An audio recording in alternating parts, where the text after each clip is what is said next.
नमस्कार मित्रों, खेल और खिलाड़ियों की आवाज़ खेल पथ में आपका हार्दिक स्वागत है।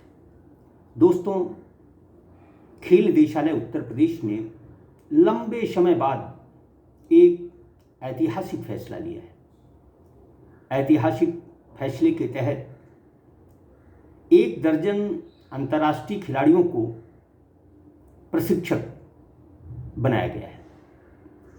दरअसल इन अंतर्राष्ट्रीय खिलाड़ियों के अनुभव का उत्तर प्रदेश की प्रतिभाशाली खिलाड़ी लाभ उठाएं, इसी वास्ते अपर मुख्य सचिव खेल नवनीत सहगल, खेल निदेशक आरपी सिंह के प्रयासों से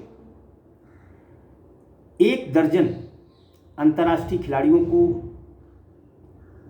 प्रतिमाह 1.5 लाख रुपए के मानदेय पर 4 साल के लिए अनुबंधित किया गया है। ये अंतर्राष्ट्रीय खिलाड़ी हैं विपिन कशाना, ओलंपियन एथलीट, जसविंदर सिंह भाटिया, द्रोणाचार्यवाड़ी athlete, Prem Maya hockey Olympian, Syed Ali hockey Olympian, Ranjana Gupta Asian Games की कांस्य पदक विजेता, Sumit Kumar Srivastava hockey Olympian, Shakeel Ahmed Khan hockey Olympian, Rajnish Kumar Mishra पूर्व कप्तान भारतीय हॉकी, अर्जुन अवार्डी मुक्केबाज धर्मेंद्र सिंह, ओलंपियन तीरंदाज सुमंगला, अंतर्राष्ट्रीय जूडोका विजय कुमार यादव और अंतर्राष्ट्रीय फुटबॉलर शम्मी रजा।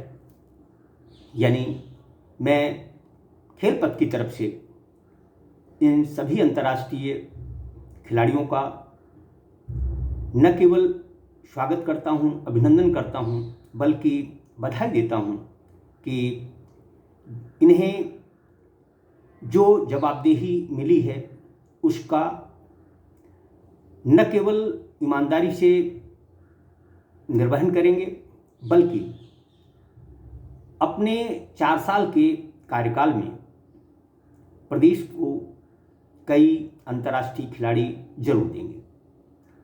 देखा जाए तो उत्तर प्रदेश के 18 जिलों में 16 खेलों की 36 आवासीय खेल छात्रावास चल रहे हैं।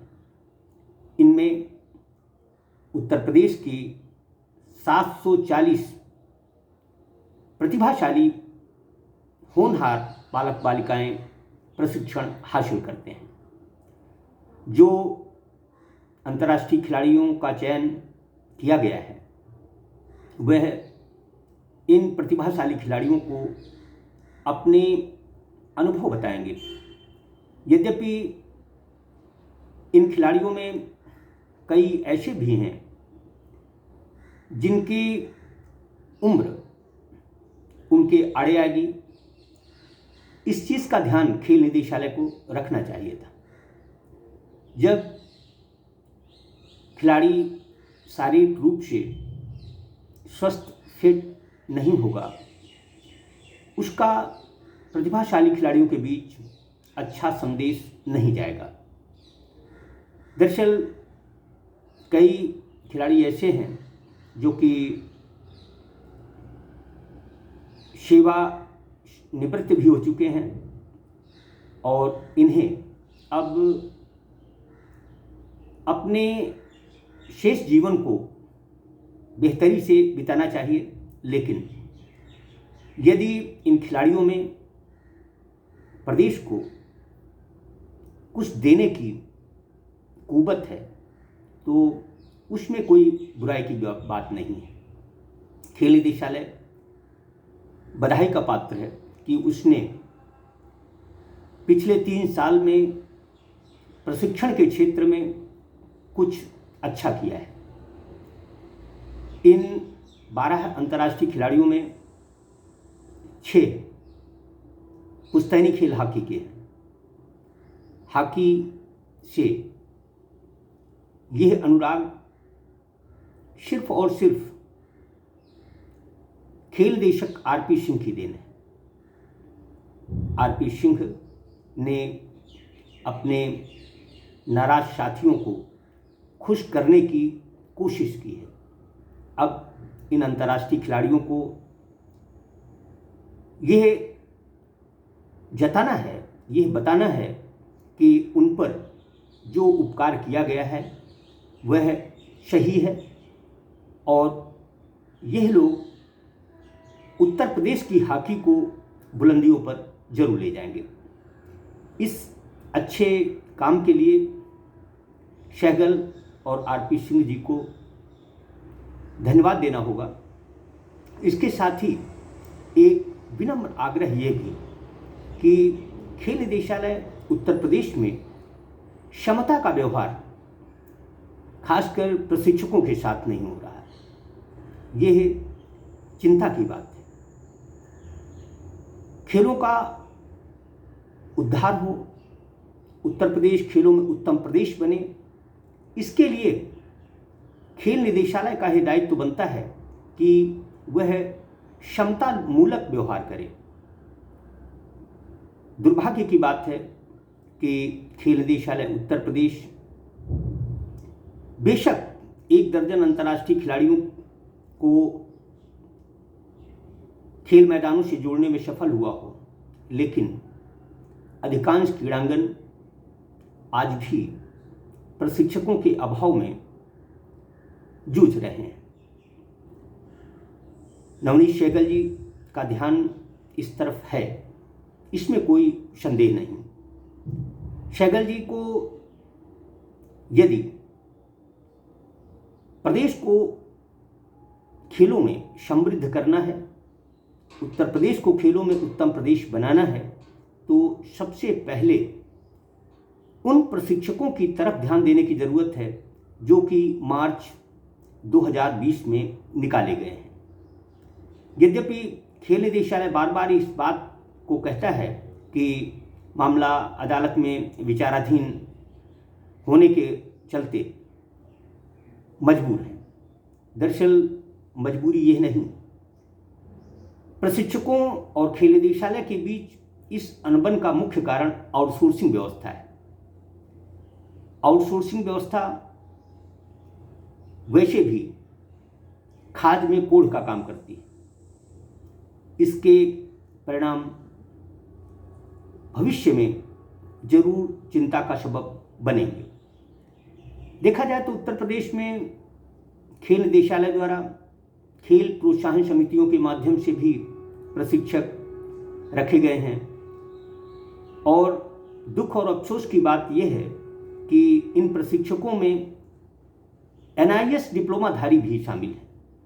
एक NIS डिप्लोमाधारी क्या महंगाई के इस दौर में 10,000 रुपये में अपना जीवन बसर कर सकता है?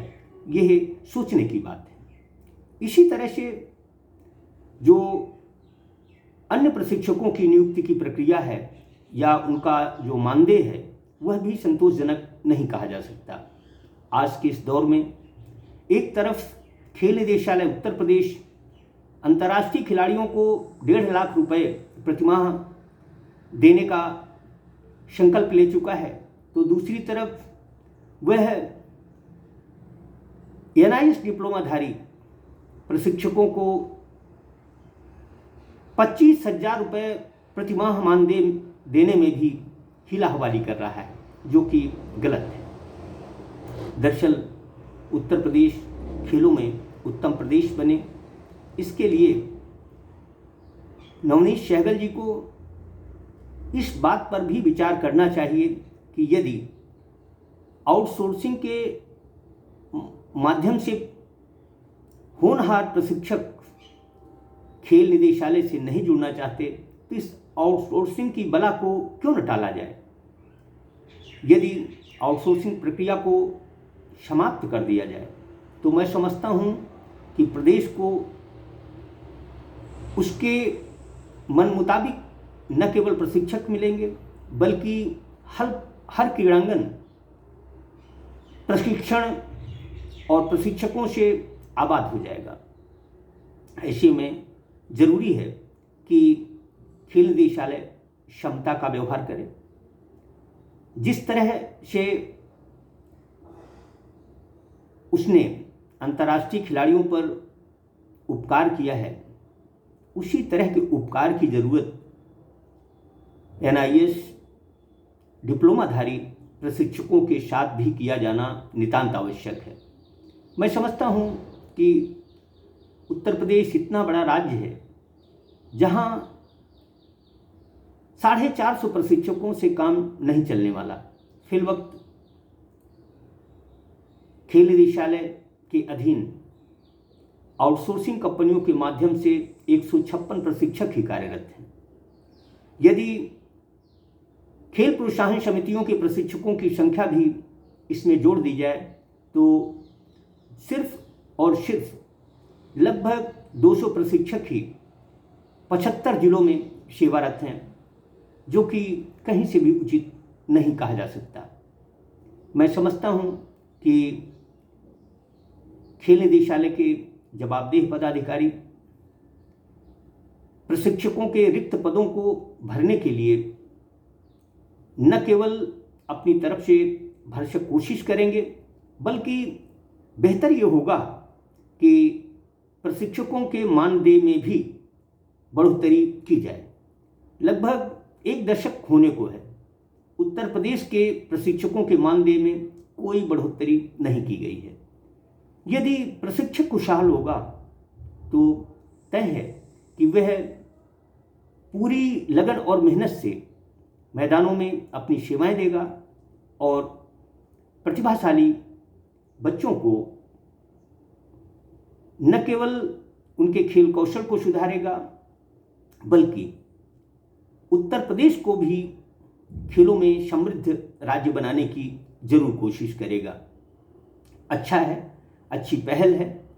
और यह जो अंतर्राष्ट्रीय 1 दर्जन खिलाड़ी खेल निदेशालय से जुड़े हैं, यह आवासीय खेल छात्रावासों में अपने अनुभव का लाभ प्रतिभाशाली खिलाड़ियों को देंगे।